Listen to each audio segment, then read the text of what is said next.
Alright, what we want to figure out here is how to get into this machine. I tell people quite often, if you take the needle bed, this, out of the casing, this, then you'll be able to see what's going on underneath. We have one lady with a broken needle inside the bed that she can't get to. So you really are, there's a lot of reasons to take the needle bed out of the casing. And look at what we've got here. He keeps blocking casing when he's showing you. It's the turquoise part. This is the casing. And if you'll notice, there's a gap right here where you can see inside of the casing, so you know that this is separate from this, which is the needle bed assembly. But look at what we've got. Here's an end cap. On some Brother machines and Toyota machines, they're metal or plastic.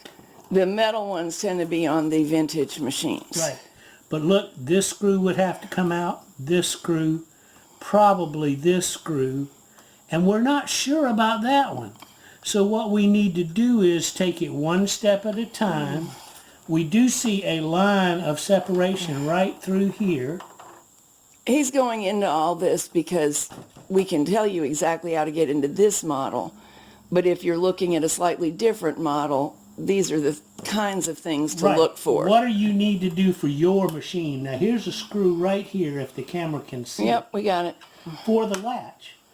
Is it just in the casing, or does it go all the way through to an anchor position? And some of them do. Some do, some don't. So we're going to take it simply and easily, and we'll come right back. See the screws in those knobs? Sometimes they have to come out. Here's what we're looking at. This plate appears to be separate from the bed casing, and there's a screw here and there's a screw here, and if you'll notice, there's a clear circumference all the way around our push buttons. So it looks as if maybe this plate comes off, and so what we're going to do is, okay, I got a knob here and it's not going to come past the knob, either one of them. A lot of Brothers are built that way. They're hooked to something, but screws, set screws in these knobs. So what I want to do is rotate this around, and again we're doing this as an exploratory so you can figure out how to get into your machine. These are the things that you look for. Now the knob comes off. Make sure you notice how it was oriented so it can go back on. Now notice if this was a clock face looking down on it, that's 12 o'clock. Right there where the screwdriver is. This is 6 o'clock, so this is kind of like 4:30 over here. And it's important because you see it moves this mechanism. And I moved it to a convenient spot to get to with the screwdriver. So you should make yourself a note somewhere. You could even lift this up and put a little black dot right there to let you know what position this knob was in when you took it off.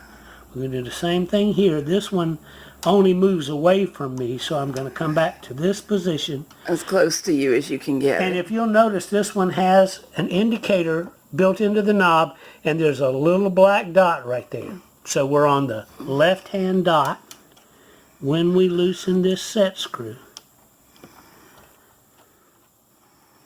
And I'll tell you why there's an interruption in what we're doing is because we can't quite get these end caps to come off. Now we've removed the screws that we can see, and you can see that the end cap is loose, but it seems to be sticking to the casing. So what we want to do is see if we can go down in through here and look and see what's holding this. I think it's just, if you'll notice, look at this black gooey crud. I think there's some underneath this nice shiny piece of metal, and that it's holding it. But the point is, don't assume that and force it. That's it. Because you could break something that's completely irreplaceable. Right. I think we're ready to lift this off. There we go. And this is one of the areas that I discussed with you already. I know that beneath those buttons needs some cleaning and lubing. There is the clip that makes it seem like it will never release and why you have to be gentle and wiggle and tap. All right, this is an aluminum strip I'll tell you where it came from. It was part of a file cabinet. This is the side bar that the file racks hang on in the drawer. We scrapped out an old file cabinet. Now, if you'll notice, If you don't have an old file cabinet, Lowe's has something similar. right, they do. But you see, there's a burr on this side where this was cut. But there's a smooth side, and that's the side we want to use. We want to go right up against here. I'm using a pair of pliers. Is that so that you don't get as hard a hit as with Right. a hammer? Right. And that's how we're going to get it worked loose. And it goes on for a while. You can't get it you can off. see it's almost done, but there's still one of those clips that we were just showing you right underneath here. And what we've got to do is pop the clip off, and then it'll pop right back on again. But we have decided not to try to do it with one major whack because that's just too risky. Right. All right, if I lift this edge, it acts as if this goes all the way through, so we've got to pull the feet off of this one. Some models, yes, some models, no. And the feet are important to holding the clamps that allow you to mount it to the table.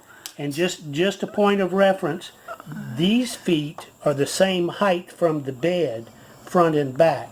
It looks as if this rear portion is a little thicker this way than the front portion. But the orientation of these feet is very important. Yes, it is. This gap is narrow, this gap is wide. You see, I can turn this. You can put them on backwards, but then the clamps won't fit. Exactly. Try to be careful with this old rubber that's on the underside of the foot or the side that touches the case to preserve it as much as you can. You really can't find a new piece like it. You would have to improvise if it came apart, and sometimes they do. On this model, those closures have to come off. They have a screw underneath them. Two each? Yes. All right, something odd about this machine, and you may find it in the vintage machines, we have cross-point screws and we have slotted screws. Now you'll notice there's 2 screws here, and we would assume you have to take them both out. If you take the bottom screw out, this is what you get. We can't see. Lower your hand. There we go. Okay.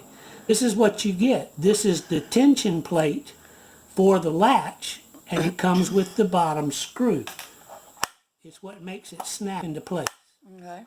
When you remove the top screw, you're going to hear something go kerthunk, and it's the set plate on the inside, which means we're probably going to need to start this screw into the set plate on the reassembly.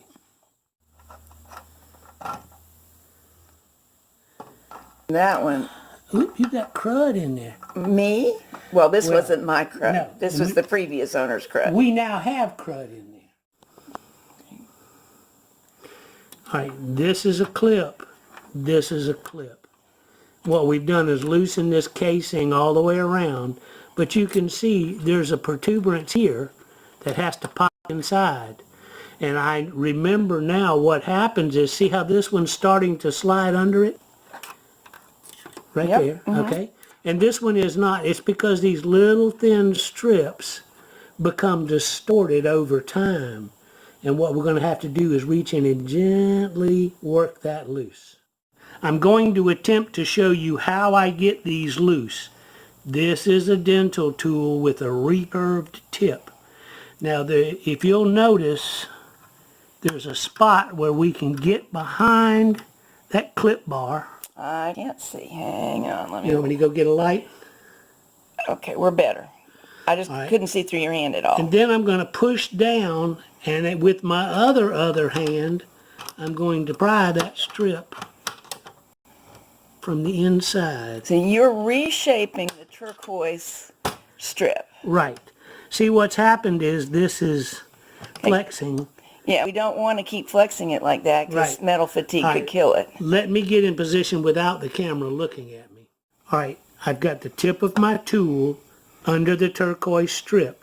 I'm pushing down on the piece that's being retained, and then I'm going to pry it under that strip and get it out. And we're started, so now we've got to just one more little pry, and there we go. That's how they come out. If at all possible, it is desirable to avoid breaking those clips. I'm not going to point out this crud, which is the reason we're going in there. But see, this one's properly shaped. This one's slanting down, and this one's slightly collapsed. So before we reassemble, we put our screwdriver in, see how we smooth that out? Be easier to go in and out Right. from now on. Now, that's what Just we do. time and use will Yeah, have meant those. that's what happens. And this is why I want to go in. We're getting a good look. The brush that goes through the channel for the sponge bar doesn't come here, and I want that gone. Those need to come off too in order to completely free the bed. Yeah, I'll get the camera to come around here. I'll hold this up, but this is the mast support, and is quite often the case. The mast support that you see on the outside is only part of it. There's a hard casing inside the machine that holds the mast. And this is the type of thing that we want to show, that if you go about it systematically, it doesn't matter what machine it is, you can get into where you need to be.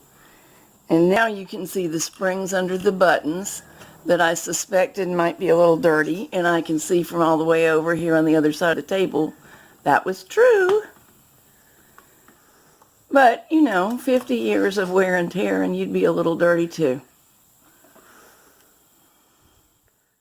This particular 8-button machine, this actuator knob goes through the casing.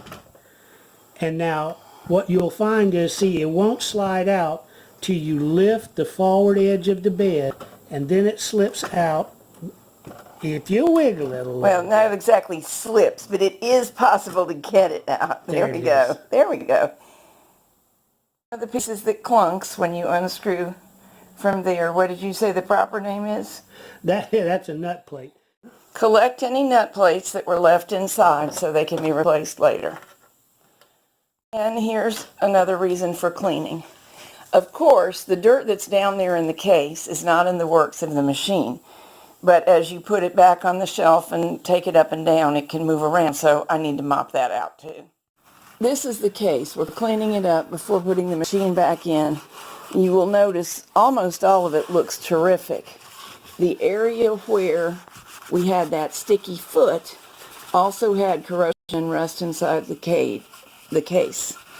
And we have steel and wire brushed it to get rid of that so the rust won't keep progressing. It would be very sad to let this case rust straight through while the machine was still good. So we've cleaned it off as best we can, and now Jack's going to tell you what he's going to do next to preserve it. Yeah, I'm using scrub in a tub. They're not wipes. Wipes are for wimpy jobs. He loves these, and they do work really, really well. Well, what I'm doing is cleaning it up where we spray it with the silicone products. And I'm going to get the surface nice and squeaky clean. Mm-hmm. And then once this has evaporated, I will prime it with a rust inhibitive primer. And though I do not have turquoise, this is on the inside. Yeah, we will never have to look at it, but he's going to paint it for protection. Yes, I love the Krylon paints. They're all rust inhibitive paints. They're good for all metal surfaces. Krylon makes a paint just for metal. You can find it in a lot of places, but it'll really stick here. So that should preserve this case for the life of the machine.